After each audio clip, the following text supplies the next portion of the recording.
আসসালামু আলাইকুম ওরহমতুল্লাহি ওবারাকাতুহু।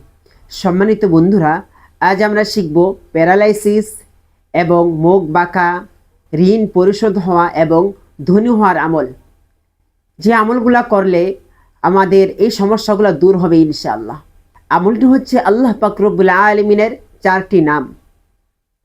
এই 4টি নাম যদি আমরা খুব বেশি পরিমাণে পড়ি, উঠতে বসতে চলতে ফিরতে খুব বেশি পরিমাণে পড়ি, তাহলে ইনশাল্লাহ আমাদের এই সমস্যাগুলো দূর হবে।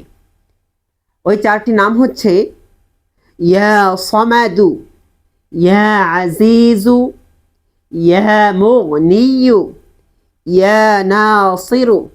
আমি আবারও বলতেছি, ইয়া সমাদু, ইয়া আজিজু, ইয়া মুগনিয়ু, ইয়া নাসিরু। আল্লাহ পাক রব্বুল আলামিন আমাদের সবাইকে পূর্ণ শেফা দান করুন, সুস্থতার সাথে দীর্ঘ হায়াত দান করুন। আমিন। আসসালামু আলাইকুম ওয়া রাহমাতুল্লাহি ওয়া বারাকাতুহু।